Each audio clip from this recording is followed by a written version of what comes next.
Minha querida irmã, como vai você? Tudo bem? Eu estou aqui diante da palavra de Deus.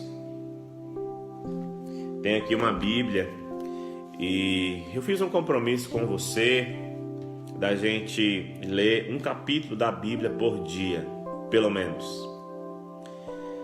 Nós temos tempo de ler muito mais, inclusive é tempo de leitura da palavra de Deus, de ir para as profecias, de ir para o Evangelho, de buscar na palavra de Deus essa força, esse ânimo e também essa luz para nos guiar nesses dias difíceis. Então meu compromisso contigo aqui em todas as noites é reler com você o Salmo 49. Mas os vídeos estão ficando muito longos, então eu não vou reler o Salmo 49 com você não. Porque você já leu hoje na sua casa, amanhã você vai ler os 50. Eu só queria dizer o que esse Salmo falou ao meu coração. E esse Salmo, ele, para mim, foi um Salmo muito diferente dos outros 3 Salmos que nós lemos. Porque esse Salmo, ele não é um convite ao canto, ao louvor, a essas manifestações explosivas de adoração. Esse Salmo aqui, ao meu ver, ele é um chamado à consciência. É um chamado ao entendimento. E ele tem uma linguagem muito parecida nesse Salmo, assim. É uma linguagem sapiencial, de sabedoria, muito parecida com a linguagem de Provérbios. E o tema que ele vai descortinar, como a vida, as posses, o homem rico, o homem pobre, a sabedoria, a vida e a morte, essa temática é muito parecida com o Eclesiastes. Ele trata da morte, como Eclesiastes fala. Só que diferente de Eclesiastes, nesse Salmo, o 49, nós encontramos um final feliz. A gente não fica em dúvida. A gente encontra aqui um final onde há um desenvolvimento, um ponto alto. Então esse é um salmo que, ao meu ver, é um salmo que nos chama à razão. Se os outros salmos nos chamavam ao coração, para a gente extravasar em emoção, porque estamos diante de Deus, então vamos cantar. Não que cantar é uma coisa sem razão, não que adorar seja uma coisa sem razão, mas é essa emoção. Aqui é um chamado a essa razão, a mente, para a gente entender o mundo, para a gente pensar o mundo, para a gente pensar Deus, para a gente olhar ao redor e perceber o que de fato conta, o que de fato vai permanecer. E esse salmo, por exemplo, no verso 7, ele faz uma pergunta integrante. E a pergunta na verdade não é uma pergunta, é uma afirmação: quem é o homem? Quem é o homem, ele pergunta, que pode, de algum modo, redimir o seu irmão, pagar o seu resgate? E a resposta é que ninguém pode. Nenhum homem pode salvar outro homem. Nenhum homem pode resgatar o outro homem da morte. Nenhum homem pode trazer o seu irmão da morte. Mas o verso 15 apresenta quem pode. No verso 15 diz que Deus, ele redime a minha alma do poder do túmulo, pois ele me receberá.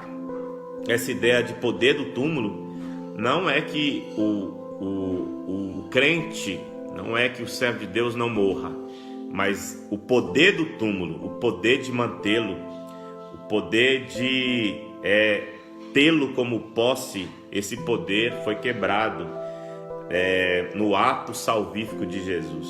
Então o crente morre, o crente padece, o crente sofre, mas o crente, ele tem um poder do alto que age sobre os poderes de baixo. Nós não somos vítimas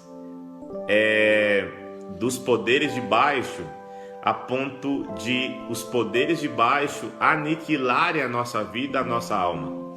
Os poderes de baixo, como o mundo, as enfermidades, a pobreza, as injustiças e até a morte, podem machucar a nossa carne, subjugar o nosso corpo e até matar o nosso corpo. Mas há um poder do alto, um poder no alto, que é esse poder que de fato dá a última palavra. Nós estamos vivendo em crises. Alguns poderes horizontais deste mundo, algumas forças deste mundo têm trazido tristeza, têm trazido angústia, tem trazido medo. São todas coisas naturais, porque o crente, não está imune a isso. Os poderes aqui de baixo, eles machucam, eles ferem, eles alteram o nosso humor. É natural, o Salmo aqui fala sobre isso. Mas é o poder do alto que redime a gente. Nós não somos vítimas, não somos escravos desses poderes que estão o tempo todo comunicando conosco. A falta de dinheiro, a possibilidade de faltar comida, tudo isso angustia o coração. Mas quem dá a palavra final, quem controla o universo inteiro e que controla o mundo inteiro é o poder do alto, é Deus. E esse é um salmo extraordinário, porque esse salmo diz que o homem de glória, o homem rico, se ele não tiver esse entendimento, ele morre como os animais e perece. Então o que o salmo está dizendo é: vocês precisam ter entendimento.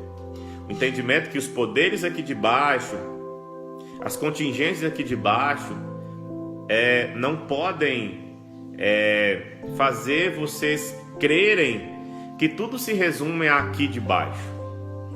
Crerem que uma epidemia, crerem que um governo, passarem a crer que as circunstâncias desanimadoras dão a palavra final. Sou eu o poder do alto. Esse salmo, se eu fosse dar um título para ele, seria A Glória Vazia deste Mundo. A glória deste mundo é vazia. As riquezas, as recompensas deste mundo, as glórias são passageiras, são bolhas de sabão. Mas aqueles que confiam em Deus, como o verso 20 fala, aqueles que entendem, aqueles que compreendem, aqueles que aceitam essa compreensão em sua vida, essas pessoas, elas não são destruídas. Não são destruídas.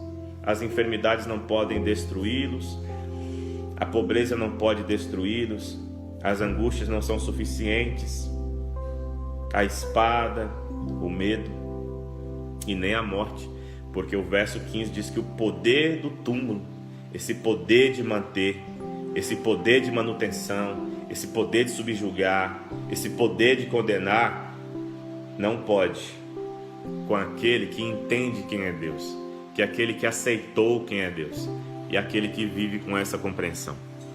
Deixa eu falar uma coisa para você aqui e vou terminando. A gente tem que ter cuidado com medo. É natural a gente ficar com medo, mas a gente não pode deixar que o medo ele vire uma doença em nossa vida. Ele se torne uma doença, porque a gente com medo, a gente vai perder esse entendimento que o Salmo quer que nós tenhamos, de entendermos quem é Deus, porque o medo é paralisante. Se a gente começar a respirar essa fumaça que está ao nosso redor e formos embalados pelo ruído da nossa mente, do medo, a gente vai contrair enfermidades. E a pior delas, e a maior delas, é perder a confiança na palavra, perder a confiança em Deus, perder o entendimento de que nós, crentes, nós não somos blindados. Os evangélicos estão aí pedindo para que os seus fiéis, os evangélicos não, os pentecostais, neopentecostais, estão pedindo para os seus fiéis virem à igreja. E por que estão pedindo? Porque eles apresentaram um Deus que blinda os seus filhos. E como eles apresentaram isso durante toda a vida, que Deus blinda, eles não podem ter medo agora, senão cai tudo por terra, a ladainha deles cai toda por terra. Nós não cremos que somos blindados, nós cremos que somos abençoados. Somos abençoados, querido. Aqueles que têm o entendimento, eles são abençoados. Ser abençoado não é o mesmo que ser blindado. Blindado é quando a gente está dentro de uma caixa, né? Onde não chega nada. O vírus não chega, a bala perdida não chega, a fome não chega, o desespero e o medo não chegam. Nós não somos blindados, nós somos abençoados. Nós podemos sofrer sim, já estamos sofrendo. Podemos nos angustiar sim, mas nós somos abençoados. Esse salmo diz que Ele nos redime. Ele nos redime do medo, Ele nos redime da angústia, Ele nos redime do pranto, Ele nos redime da dor, da incerteza, Ele nos redime da morte. Ele nos redime agora, Ele já nos redimiu no passado e Ele vai nos redimir em breve, quando vier nas nuvens dos céus, para nos buscar com poder e grande glória. Fique bem aí, tudo vai ficar bem, porque nós temos o entendimento da palavra que tudo vai ficar bem. Se cuide. Cuide de alguém que está perto de você. Ajude alguém a ter o entendimento. Fique em paz. Em nome de Jesus. Amém.